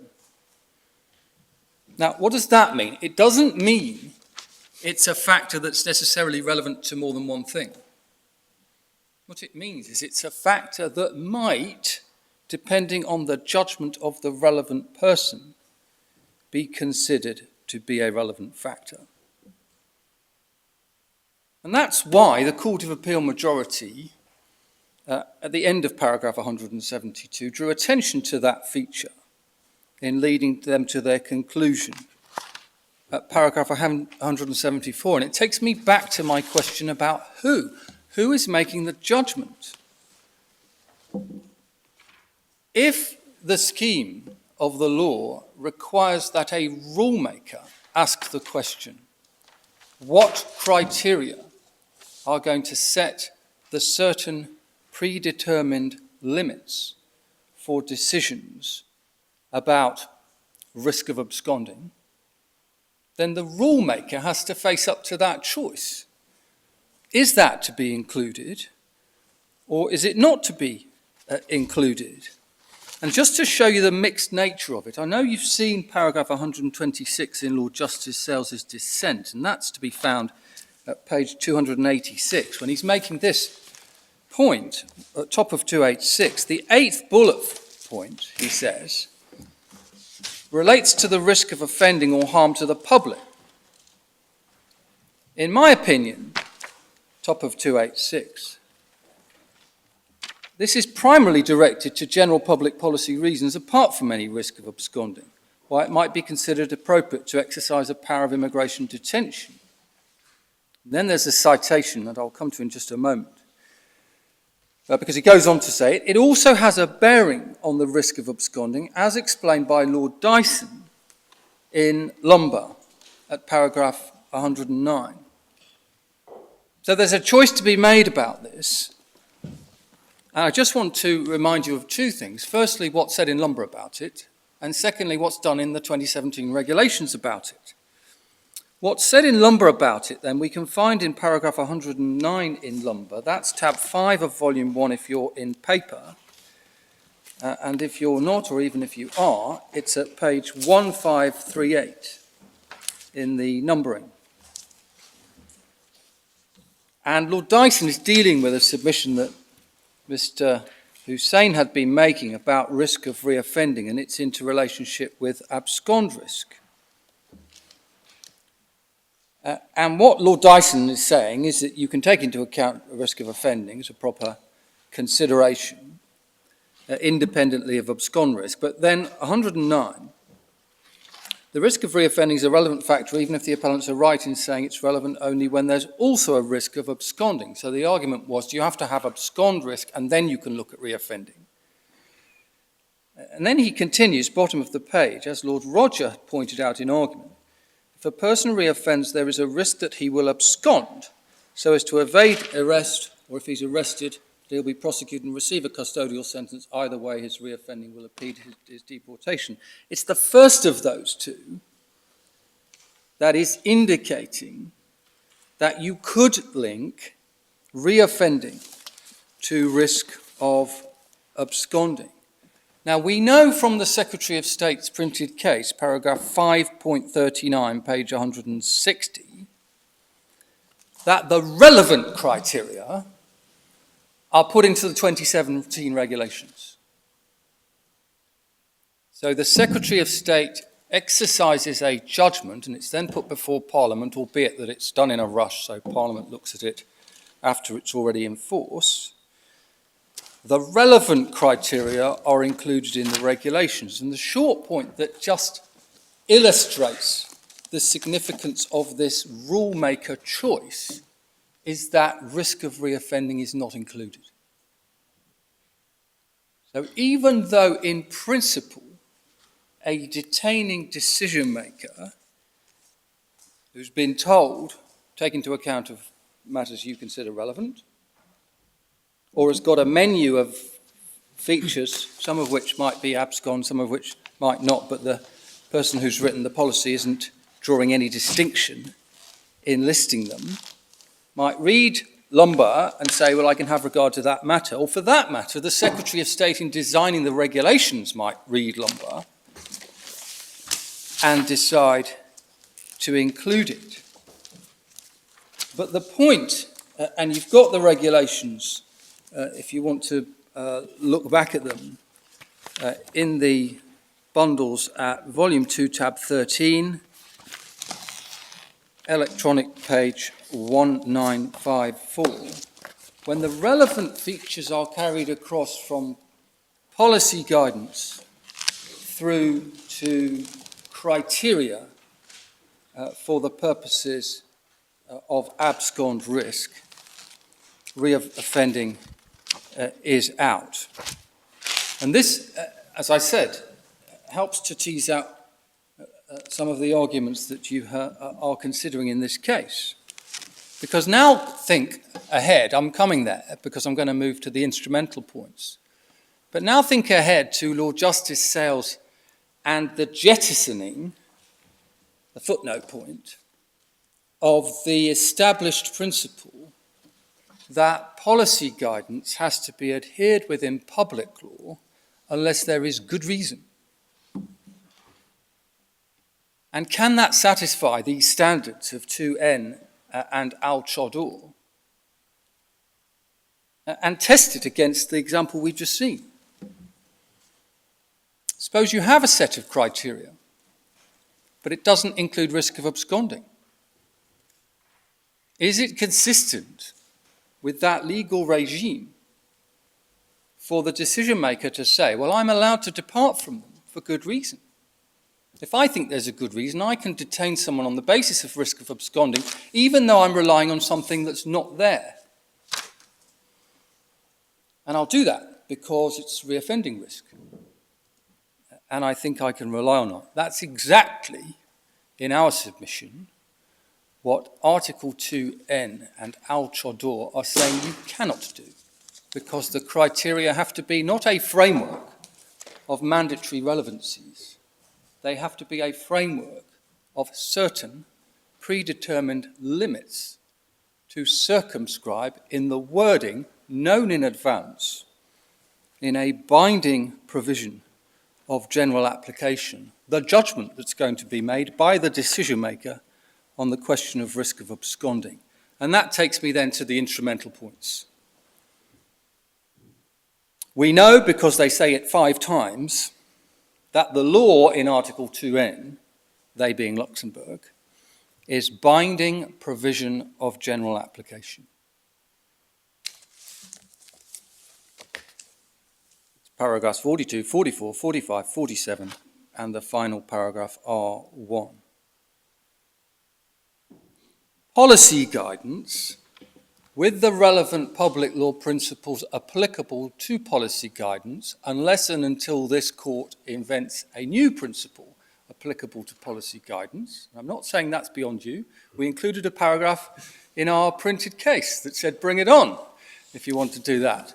But the constitutional setting for policy guidance is that it involves consistency, yes. Good administration, yes. Practice, yes. Protection, yes. Dialogue with the courts, yes. Sir James emphasised this morning that policy documents can come to be written or rewritten because the court may say something in a relevant case. If you think about it, that can only be because you haven't got a framework of certain predetermined limits. It's because one is talking about an area where you can range beyond that. But the constitutional setting for policy guidance, ironically and importantly, established as a matter of settled case law. The constitutional setting is that there is a duty of adherence absent a good reason. And when one thinks about the link to legitimate expectation, again, let me be clear, I'm not here to defend the link between policy adherence and legitimate expectation. My submission would be it's better explained, as my Lord Wilson did in the Mandalia case, by saying it's not really legitimate expectation, not least because you might not know about it, but you're still entitled to have it applied to you. It's really a principle of a good administration, as you said, at paragraph 31 of Mandalia at page 2730 in the bundles. But what is very, very clear at the current state of constitutional law in this country is that the setting in which policy guidance sits is that there is a duty of adherence absent good reason. unless there is good reason. Now, you were asked to read to yourselves two passages that include that qualification, one of which my Lord Reid picked up on. They were Cambardsy, Lord Hope. At the end of paragraph 52, he said it on page 1636. But he also said it in paragraph 41 at page 1632. Sir James read you paragraph 26 of Lord Dyson in Lumber, who says it at page 1518. And we've tried to give you at page 200, our paragraph 9, a list to show how settled and universal that recognition is. If I can just remind you, because you haven't got the page numbers, Lord Dyson says it in Lumber as well at paragraph 54. That's page 1525. My Lady Hale said it in Lumber at page 1563, paragraph 202. Lord Kerr said it in Lumber at 1575, paragraph 245. Lord Phillips, although he was dissenting, said it in Lumber at page 1596, paragraph 308. And Lord Brown, although he was dissenting, said it in Lumber at page 1609, paragraph 351. My Lord Wilson said it in Mandalia at page 2730, paragraph 31. But it is perhaps just going back to the route that was relied on below and has been relied on again in this court, the Munjas case. And you've got that if you're in paper at volume 4, tab 34, and if you're electronic, and in any event, at page 1632, 2538 in tab 34 of volume 4. And if we go to 2538, at the top of that page, we are in the speech of Lord Bingham for the House of Lords in Munjas, the mental disorder case. Making the point in paragraph 21 that a code, he's examined its legal effect on the previous page in paragraph 20, and he said at letter F on page 2537, there's a categorical difference between guidance and instruction. And so we're talking here about a code that's issued under the statute. And it's a code of guidance. If you want the statutory provision, it's page 2531 at paragraph 5. 2531 at paragraph 5. What Lord Bingham then says at the top of 2538, it's in my view plain, the code does not have the binding effect which a statutory provision or a statutory instrument would have. It is what it purports to be, guidance and not instruction. It should be given great weight. It's not an instruction, it's much more than mere advice. It's guidance to be considered with great care and from which the hospital should depart only if it aren't has... we looking at instructions and guidance in chapter 55? No, we're not. We're looking at guidance in I see. chapter 55. I mean, we haven't got the whole of this, but we know it's called enforcement, instructions and guidance. But 55 is a guidance Yes, bit, it is. it? That's its status, it's guidance. I And see. all of those passages in Lumber that I just read out, all 6 of them, are descriptions of this policy document or its predecessor. And not only that, they are descriptions of this policy document in this context, namely immigration detention. And then Lord Hope, I think we cited, but it's page 2560 at paragraph 94. Quite a good read, this, because if you go back to the previous page, paragraph 91, it sets out the continuum from Strasbourg based on Sunday Times and all the other cases, so that law at the top of 2560 includes the common law. And then the policy in Munjas, now we've moved from the code to the hospital's own policy, satisfies the requirements of precision and accessibility, but the public law principle is paragraph 94, requirement which the law lays down, those to whom the code is addressed are expected to follow it unless they can give a good reason for not doing so. And that provides a sufficient assurance of certainty and predictability to satisfy the requirements of Article 8 in accordance with the law or prescribed by law. So that's Mr. Fordham, would the EU want rule makers to put decision makers into a total straitjacket? Would it set its face against an element of flexibility for decision makers? Would it set its face against a framework which included an element of flexibility, which they certainly have in respect of whether, even if there is a significant risk of absconding, they don't actually need to detain? My answer to that is no, it wouldn't, providing we identify with clarity the element that we're talking about. First of all, there is the element of choice for the rulemaker. And you can see it in the 2017 regulations, if you want a practical illustration. That's what's happening. And what those 2017 regulations don't do, which hapless counsel in the Court of Appeal argued they ought to have done in Omar, was they didn't define the existence of the risks. They didn't give you an automatic answer. You didn't go through a flowchart and get the answer. There's a judgment. The Court of Appeal says there's nothing wrong with that, providing they're binding and exhaustive, because that's what Omar says. They have to be binding and exhaustive. But as a binding, exhaustive framework, there's then a judgment to be exercised within them. So first answer as to element is there's an element of choice for the member state in the design of the criteria, and that I accept. What you actually asked me about, though, was an element on the part of the detaining decision maker. And the detaining decision maker has the judgment to decide whether there is a risk of absconding based on those criteria and nothing else. Would Luxembourg intend that consequence? Yes, they would. Why do I so submit? Because in our submission they've said so in very clear terms. That's what's required. That's what it means to have not just framework, but framework of certain predetermined limits.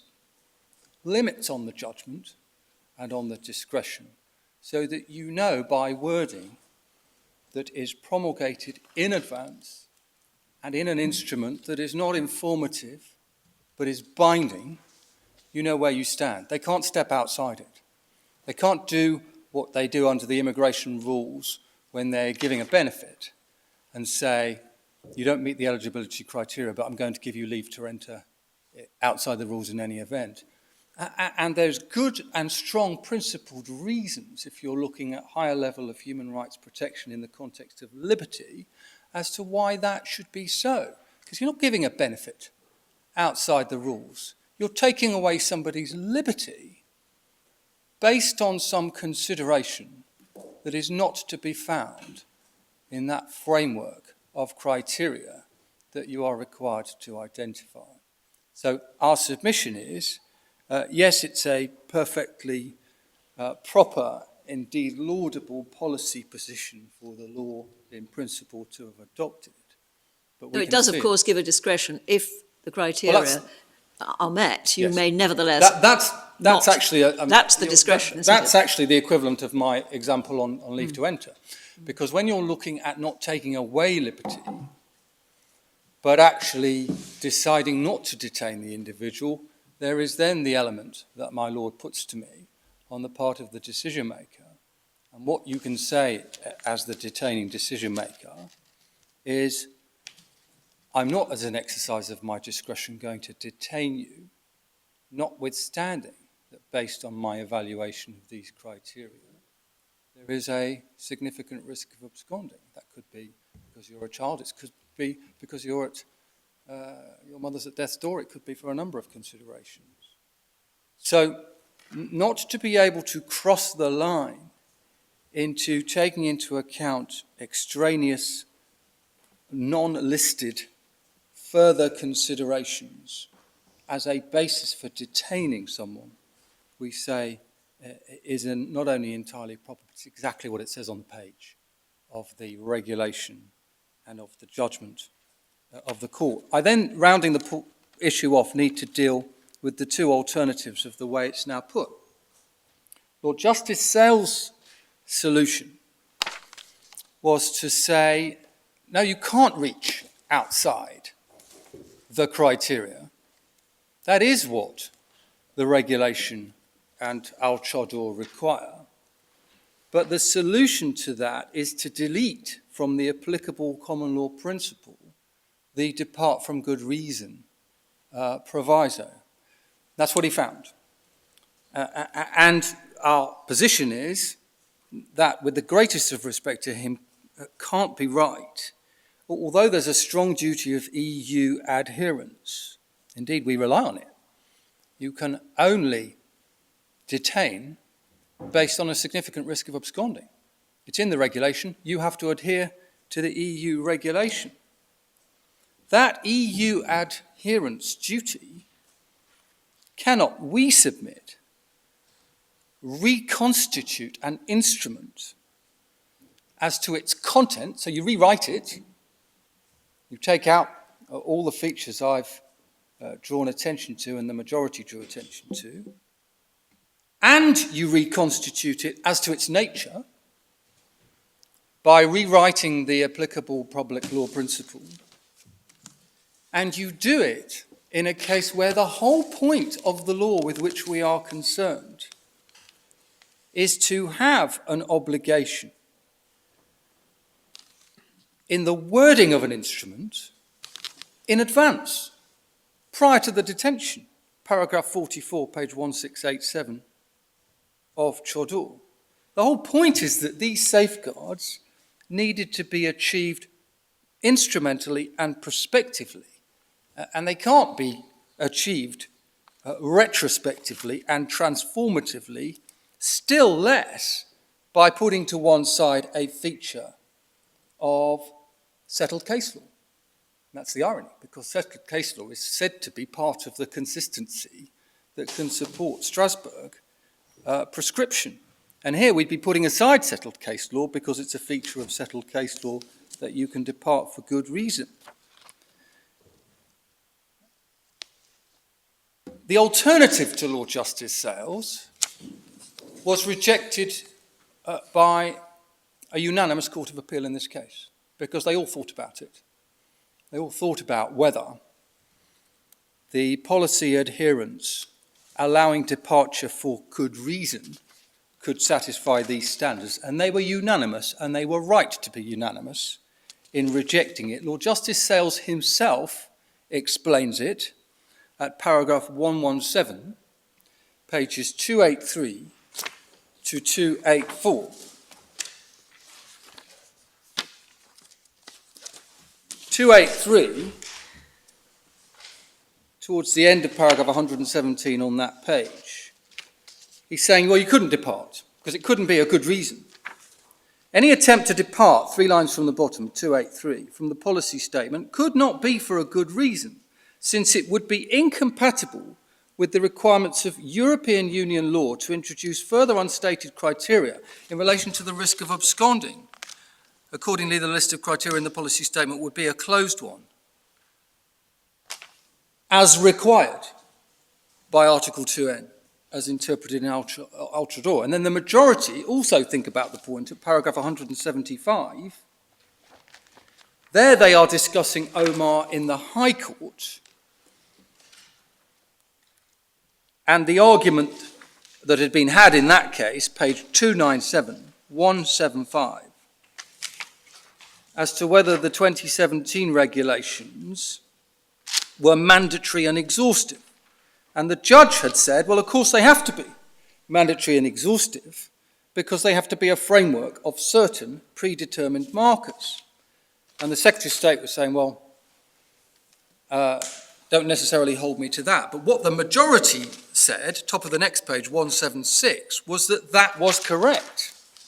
They did have to be mandatory and exhaustive. And as I've already said, the Court of Appeal made the same finding in paragraph 43 at page 3061. The alternative, then, we submit, correctly rejected unanimously by the Court of Appeal. Why? Because it cannot be compliant to say, I've got a framework here, and it's binding as a framework, but it allows departure for good reason. And someone could be locked up based on a risk of absconding that's assessed by reference to something else. And it can't be right because, as you've just seen recognised by all four of those courts, it's all three judges in the Court of Appeal in this case, and both courts in Omar, what has to be binding is the framework, I emphasise, of certain prescribed limits. And that means the detaining decision maker now facing, let's say for the sake of argument, the 2017 regulations, can't say, well, I can consider anything I think relevant to abscond risk, and I think risk of reoffending is relevant to abscond risk. And Lord Roger thought it could be, and I think it could be. And that is because, as I've been submitting, we say it's clear how the parameters that are in play in this case as to the high level of protection for prescription of criteria in the wording known in advance in the binding provision plays out on the clear and straightforward explanation of the Luxembourg Court. And that's why a set of mandatory relevancies would not be compliant. And that's why a set of criteria, but with good reason to reach beyond them, could not be compliant. Then I come back, if I may, just in rounding off, to my Lady Hale's point about external direction of discretion. You know where I'm going, but I just go back to paragraph 44 and paragraphs 81 and 82 in the Advocate General's judgment in Chodor. So Chodor paragraph 44 was page 1687, and the Advocate General, paragraphs 81 and 82, was 1677 to 1678. And again, the Luxembourg Court, very careful in what they say, as I've already explained, what they're saying at paragraph 44, 1687, in Chodor, tab 7, volume 1, is furthermore, as the Advocate General had noted, criteria established by binding provision are best placed for the external direction of the discretion of those authorities for the purposes of protecting applicants against arbitrary deprivations of liberty. And it's very clear from that they're talking about external direction which is prospective and which is prescriptive and which is achieved through design and choice by the maker of the rule. They're very clearly not talking about a court coming along afterwards and saying one of two things, either, as in the Czech Republic, here's a criterion, it can be adopted, and then that's followed in subsequent cases, so a settled practice reflected in settled case law, nor is it achieved by a court coming along and doing the lumber exercise, because the lumber exercise is, have you adhered to your own policy, or was there good reason for departing? And that just takes you back round the circle, because that holds you to what has been prescribed to the relevant legal standard applicable in the legal system of the state. What this paragraph is talking about and what the Advocate General was talking about in paragraphs 81 and 82, page 1677, 1678, was external direction that comes from the rulemaker, that comes prospectively through the prescription. No surprise, because we're talking about criteria which have to be prescribed by law. Does it have to be legislation? And we've dealt with this in our case at paragraph 12, page 206. Our answer would be in the United Kingdom it does have to be legislation,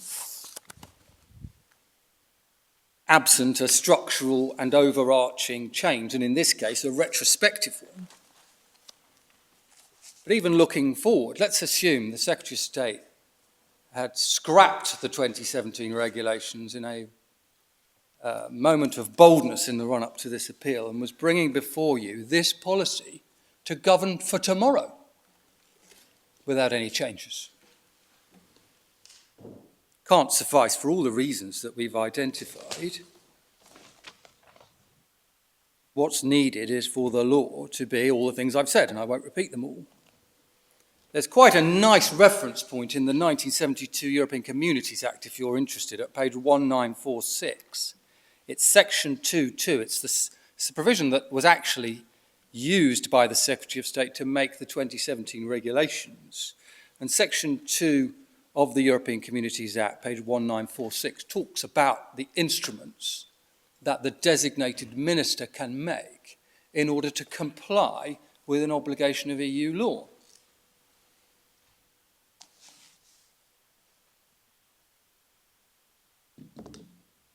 Now, I accept, and we've accepted it on our printed case, that it's not about label. It is about instrumental status and content as identified in the standards that we have been discussing. So let me be clear, it wouldn't be fatal in a state, in our submission, that they had an instrument that was not characterised as legislation, if it meets the requirements. Is it a binding provision of general application that sets certain predetermined limits to circumscribe the discretion on risk of absconding by wording that is clear and known in advance? Equally, a state will not be home and dry because they do use the word legislation. Suppose it says legislation at the top, but actually it doesn't achieve those standards.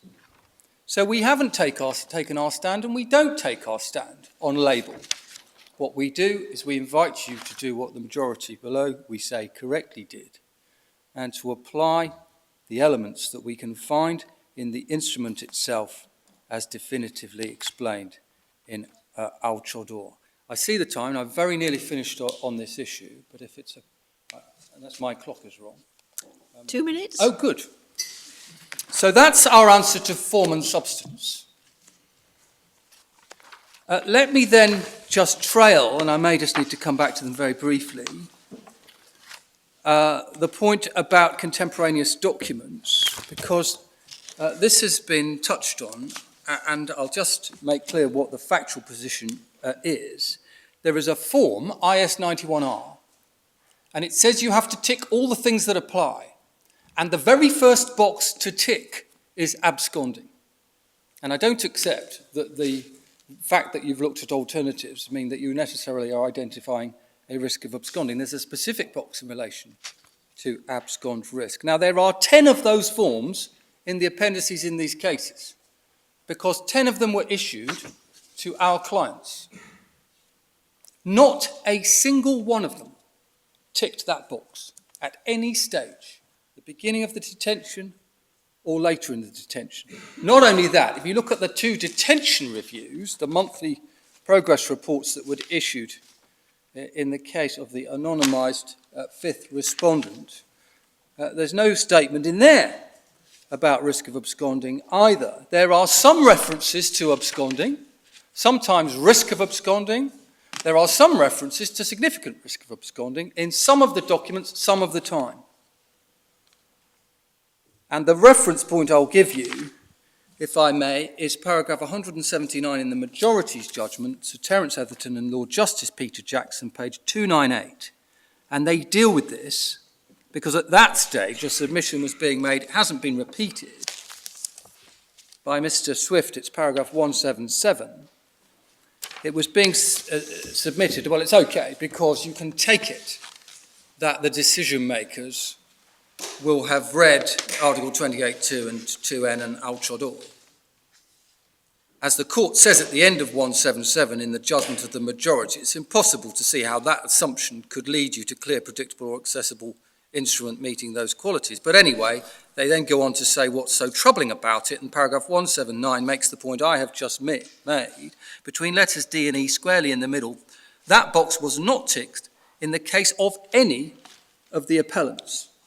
Of course, Sir James says those boxes may have been completed before it was realised that these were Dublin cases. Well, that doesn't work because we've got a set of 10 IS 91Rs that start with your initial detention where they say we're not sure what to do with you and go on through to the applicability of Dublin. So, for example, if a request has been made by another state, and what I'll do tomorrow in just rounding off is I'll give you the references that show where they fall in the chronology. But I'm confident to say that the agreed statement of facts and issues itself contains reference to these IS 91Rs. And it's not just at the beginning of someone's detention that a box abscond risk is not ticked. Unless you want them now, I'll give you those references in the morning. I think it would be more convenient in the morning and Thank you, my lady. preferably in writing. We'll do that. Thank you. Well, we'll adjourn now and look forward to hearing from, how much longer have you got? On this issue, On this issue. I'm all but done. Is Mr. Southey going to be dealing with damages, He's or are dealing you with doing a bit damages. of damages, or what? He's going to deal with damages. He's going to say anything he wants to add to what I've said. We've agreed, no duplication. I may have something to add, no duplication to what he has to say, and then we'll have to deal very briefly at the end with what would happen next in these cases. That's the way we're dealing with it. Thank you.